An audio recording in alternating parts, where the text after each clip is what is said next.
That is the moment where you shift the paradigm. That is the moment where you start to shift the trajectory of your life. Now, to keep that going, you got to maintain that and condition that, obviously. Right, but that is the moment when it happens. That is the birth of it. Hey guys, hello, hello, and happy June. I am so excited for today's topic. How to break bad habits. Each time you level up, a different version of you is demanded, right? And so that means that in order for you to level up again, you have to break those old habits that are preventing you from accelerating forward. So how to break a bad habit. So there's actually three parts to why we have the habits that we do. Okay, so number one is by the time you turn the age 35, you become a memorized version of yourself. Okay, so by the time you're 35, you start to come from this habitual, that's when you really start to live on autopilot. So everything that you experience just becomes an automatic response from your nervous system. The habits that you have now are simply just memorized patterns of how to live. It is you living unconsciously, right? So we're awake, right? We're seeing the stimulus of the external world, but we're actually on autopilot. We're just drinking the same things because that's what we always drink. We drive the same way to work every day because that's just the way we drive to work. It's predictable, right? There's stability in predictability, even if we don't like it. Okay, so number one, the habits that you have are just preconditioned neural pathways. And it does get to a point where those habits and those ways of being just become a subconscious program, and your body absorbs that, and you just go through those habits throughout the day. It's just a memorized version of yourself. It's just a memorized version of who you think you are, right? So the second piece of this is that we humans are creatures of habit, and there's a reason for this, okay? Our habits are predictable. When we're living in our habits, when we're living on autopilot, things are predictable. Again, there's stability and predictability, right? Which is why we stick to it even if we know we don't like it. Even if we know that when we open up that beer, it's not necessarily going to feel good, it's not good for our health, but it feels good in the moment, instant gratification, so we live on that, right? That's the unconscious mind. The unconscious mind does not really care about consequences. The unconscious mind just wants to have that instant gratification. And if you are living on autopilot, you are living from a place of instant gratification. So our subconscious mind, right? We have our subconscious mind, our conscious mind, and then the unconscious mind. I just spoke about the unconscious mind, but we have our subconscious mind, right? Our subconscious mind is our long-term memory, right? It stores all of the information that has kept us alive. It's very instinctual, very primal, and it only holds on to the things. It holds on to everything, but it really holds on to everything that will keep us protected and safe somehow. It's also associated with keeping the body functioning, right? And so our subconscious mind likes to live within a certain program framework, right? And this program, this framework, again, the whole point of it is to keep us alive, to keep us safe, to keep us protected, right? That's like the primary job. And so our subconscious mind wants to stick to what's familiar, okay? Our subconscious mind wants to stick to what's familiar because what's familiar works, right? We know it works, we know it keeps us safe, and so that's why we're so habitual. That's why we live and exist on habit, because that goes within the constraints, the safety net of our subconscious mind.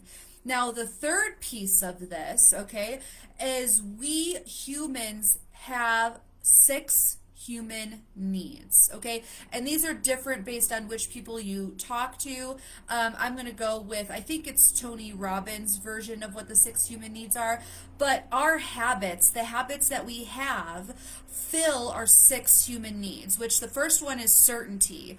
Our human need for certainty and comfort, okay? So we have this human need to find certainty, predictability, stability, something we can count on, right?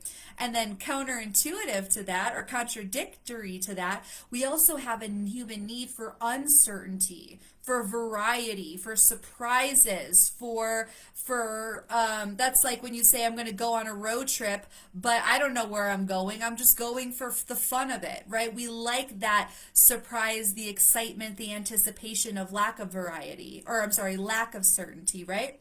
Then we also have the human need for significance, right? The feeling unique, feeling important, feeling seen. We also have a human need for love and connection, the feeling like we belong, feeling like we have connection with people. We have a human need for contribution, right?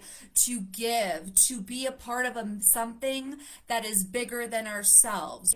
And then our last human need is for growth and expansion, okay? So the first 4 that I mentioned, certainty, variety, significance, love, and connection, in our habits and in our behaviors, we are filling those needs. So maybe let's use the beer example, right?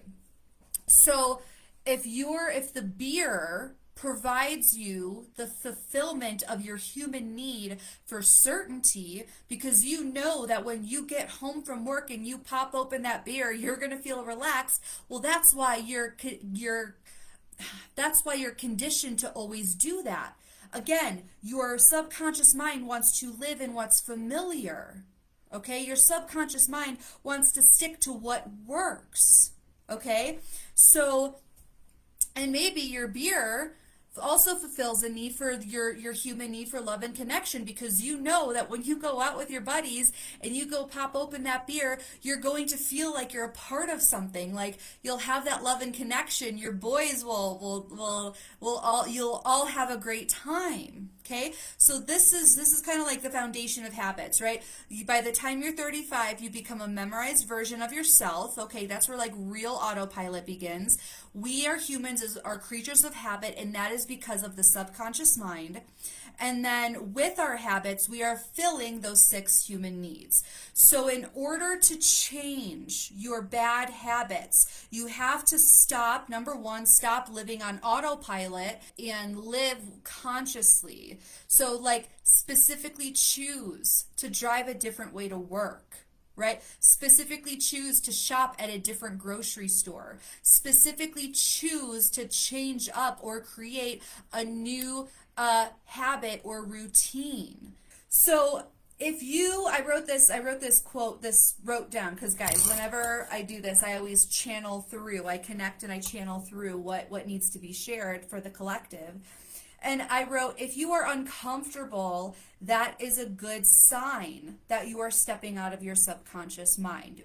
If you're uncomfortable, that is a celebration, woohoo, that you are stepping out of the subconscious mind framework, the comfort zone, okay? Everything that you want is outside of your comfort zone. The reason why we feel so empty when we're on autopilot is because we're not living. When you step out of your comfort zone, that is the moment when you start living. And it's amazing. It's the most alive you will feel. If you are uncomfortable, that is a good sign that you are stepping out of your subconscious programming, which is the moment that change happens. Okay? So when you're finding yourself kind of struggling, so let's say that you just want to drop the habit of not drinking beer every night when you get home, right? You're really trying to slim down. You want a nice body. You want to be healthy. So you just want to stop the beer drinking, right?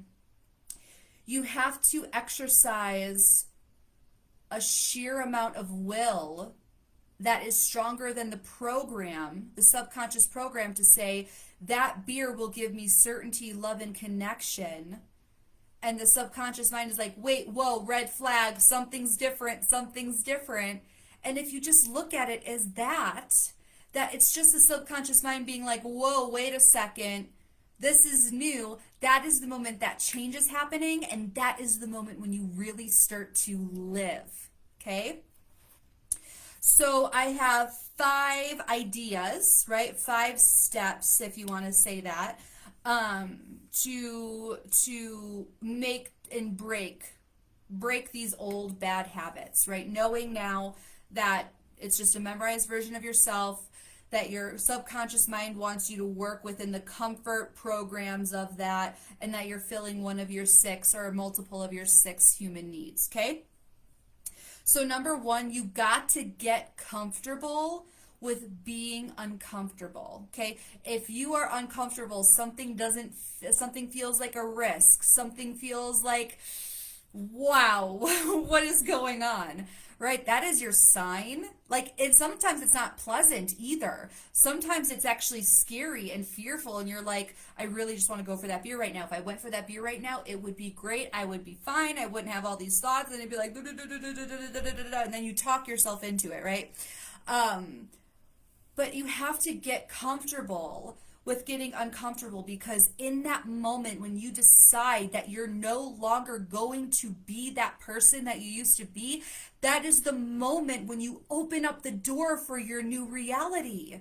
That is the moment that you open up the door for all of the love that you want, the abundance that you want, the happiness that you want. Right? It's that initial decision that you're not going to do the same thing, because guys, what is the definition of insanity? Right? Doing the same thing over and over and expecting a different result. So if you are not consciously choosing to change that, right, then you are insane. And not just insane as in crazy, like literally you're being insane, okay? If you're doing something the same way and expecting a different result, you are insane. With all the love in my heart, you're insane. So, number 2, like I said, exercise a will that is greater than the program, okay? Exercise a sheer will that is greater than picking up that beer. If that means that you have to do something else, let's say instead of, so let's say you want to fill your need, your human need for certainty, right? What else makes you feel certain? You have to ask yourself, and that's actually, we get into that a little bit later, so I'll just pause for that right now. But I planted that seed, right? So you have to exercise a will that is greater than the program, right? That's why most struggle with meditation and give up on meditation, because when they sit down to meditate, right, their thoughts are going crazy, and they're like, this just doesn't work for me, and they get up. Or they're like, oh my gosh, I'm feeling this need to check my phone. I should be able to meditate. Why am I not meditating? And then they get up. So they follow through on the habitual pattern, right? But they did not exercise a will that was greater than the program. But if they sat there and made their body sit down and say, no matter what I think right now, no matter how much I want to pick up my phone, I am sitting right here and I'm not getting up until this meditation is over. I'm not getting up until my alarm goes off. Then you are exercising a will that is greater than the program. That is when the opportunity of change occurs. That is the moment where you shift the paradigm. That is the moment where you start to shift the trajectory of your life. Now, to keep that going, you got to maintain that and condition that, obviously, right? But that is the moment when it happens. That is the birth of it, right? Number 3, okay, realize, and Joe Dispenza has scientifically proven this, so go check him out, right? Realize your body is simply addicted to the behavior and the biochemistry, the hormones that are produced, right, to move past that. So again, we're working within, when in a habit, we're working within the constraints of our subconscious, right? And also our body is addicted.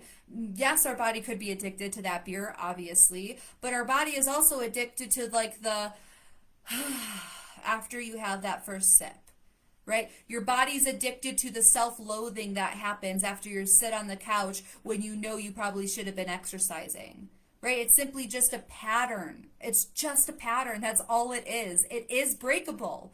Right? I'm not saying it's easy, right? Which is why most will never do it. Okay? But I am saying that it is possible. And actually, more than possible, it's probable. Okay? Number 4, and I love this quote. I forgot who said this, but it is pure genius. I wish I could give them credit for it. The quote is, "You cannot outperform the version of yourself you see in your subconscious mind." Okay, let me say that again. You cannot outperform the version of yourself you see in your subconscious mind. Okay, that's why every spiritual guru and their brother talk about reprogramming the subconscious mind. Because if your subconscious mind does not see you as anything more than a laborer, right, then you cannot move past that, because again, we stick within the constraints, the comfort zones, the programs of our subconscious mind. So if we want to change our habits, if we want to change our life, change our reality, go from 50 pounds overweight to 4% body fat. Not only do we need to change our diet and our exercise routine and all of that stuff, but we also need to change and upgrade, reprogram our subconscious mind. And that's why the subconscious work is so crucial. So how do you reprogram your subconscious mind? The first thing that you do is you want to get into that theta brainwave state. The theta brainwave state is where you open the gap, open the bridge between the conscious and the subconscious mind. Instead of, so like if you think about, like the beta brainwave is like the analytical, it is the problem solving aspect of the mind when you're focusing on something. Alpha is more relaxed. That's when it's like, so if we're talking about in relation to meditation, if you're meditating and your eyes are closed and you're going right, you're in beta. You're like, am I doing this right? Is this right? How do I know it's working? Blah, blah, blah, blah, blah. If you move into, let's say that you're listening to a guided meditation with you on a beach, right? And you start to kind of free flow a little bit and you're like, am I on that beach yet? Oh, wow, maybe I am on that beach. And you're more like, oh, okay, I can kind of sense it now, right? You're a little bit more fluid with it. That is when you're in alpha. Now, when you're in theta, you're on that beach. In theta, the internal world is the only thing that you experience. In alpha, the internal world is more real than the external. But in theta, it's only the internal world that's real, but you're still conscious. That's why self-hypnosis or hypnosis is so remarkable and so transformational, because when you're in that theta brainwave state, you are susceptible to being reprogrammed. Okay? And the only way to do that really is through meditation. So you must conquer your fear or disdain for meditation in order for you to really transform your life at a high level. Okay? At a high level. Right? You can change your life in any way, but I always want optimization. I always want the best result, the most effective result, and that is what meditation can provide. Okay? I can always help you out with that. Remember. So lastly, number 5, get clear on your goals. Get clear on your goals, especially when we're talking, so on all things, right? It's hard to shoot at a target that, you can't see.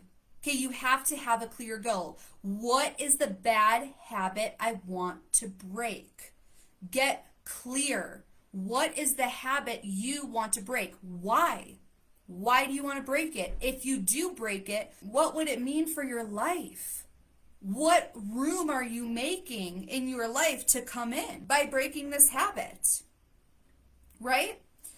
And then after you get crystal clear, guys, on what habit you need to break. Once you get clear on your goal, the habit that you want to break, okay, then you want to ask, what habits do I want to replace it with? Okay, so if it's the beer, right? If it's the beer example, you go home and you sit down and you have a beer after work. Okay, you want to break that habit. Great, you're clear. You have a target. You'll know when you've accomplished that goal, right? Also, you must celebrate the micro wins, right? You must celebrate the days that you don't have the beer, okay? Then you have to think of something to replace it with. Because the truth is, guys, is if you have nothing to replace it with, then you're more susceptible to going back to that bad habit. So let's say instead of when you get home from work, instead of having a beer, you take the time to cook a meal or something that feels good to you. Don't make it this standard cookie cutter. This is what society tells me to do. They tell me that instead of having a beer, I should go out for a walk, but I hate walking, and so F that shit, right? If that doesn't resonate with you, it's not going to work. You have to find something that is meaningful to you that will help release the habit of the opening the beer. So maybe that is you sign up for a boxing class after work, or maybe that is you go hang out with your buddies that you know are typically sober, right? Or maybe that's going out for a run. Like whatever you have to, the habit you want to break, make it crystal clear that you want to break it, and then find something to replace it with that also fulfills you. If it doesn't fulfill you, it's not going to work. Okay? And then lastly, you guys should know I'm going to say this. You got to commit. You got to see it through. You got to commit, guys. You got to commit. And just seeking out information, being an information harvester is not going to get you results, because let's be honest, guys, if information was the thing, then you would not even be listening to this right now. You need to commit to yourself that you're going to do it, and you need to see it through. The reality of the dream, the emotions of the dream, the possibility of the dream needs to be more important and bear more weight than the comfort or the discomfort that you're feeling in the habits. Okay? If you are uncomfortable, you are growing, you are living, you are superseding your subconscious mind. You're meant to live here, not exist. Right? You're not here to just merely exist. You're here to live and create a life. Your dreams, your desire to be healthy, to fulfill your soul's mission and purpose, to find happiness, to open up that business, that dream has to bear more weight than the discomfort in the moment. If you are heeding to the instant gratification, you are losing. You're on autopilot. Okay? No more information harvesting. Okay? There's a point when you know too much, and then you're ineffective. Okay? Commit. See it through. It's time to get out of your own way. Because I'm telling you, with all the love in the world, the only reason why you don't have what you want is because you're standing in your own way. And I know this because I've done it. Okay, so just a quick recap, because I do have a call in 3 minutes. By the time you're 35, you become a memorized version of yourself. That's why you start to live on autopilot. That's why you're living unconsciously. Okay, we humans are creatures of habit, right? We find the predictable stable. It fulfills our need for human certainty. Even if we don't like how what the results are or how we're living, it's predictable, it feels safe, right? Our subconscious programs want us to stick to what's familiar because what's familiar works. Whether it's grand or not, whether it's beneficial or not, it works. We deal with it. We tolerate it. We create a coping mechanism or story around it, right? With the habits that we have, we are currently filling one of our 6 human needs. Okay? If you are uncomfortable, that is a good sign that you are stepping out of your subconscious programming, which is the moment that change happens. Okay? The 5 steps to breaking a habit. Number 1, you got to get comfortable with being uncomfortable. 2, exercise a will that is greater than the program, greater than the comfort, greater than the habit. Okay? 3, realize your body is simply just addicted to the behavior and move past that. Work through that, okay? How committed are you? 4, the quote, you cannot outperform the version of yourself you see in your subconscious mind. So start doing subconscious work, okay? Number 5, get clear on your goals. What is your target? How will you know that you've accomplished it, okay? And then like 5A, right? What habits do you want to break? Get crystal clear. 5B, What do you want to replace it with? What habit is going to fulfill you the same way that the previous habit has? And then commit. All right, guys, I love you guys so much. Have an amazing weekend, and I will catch you on the next one. Take care.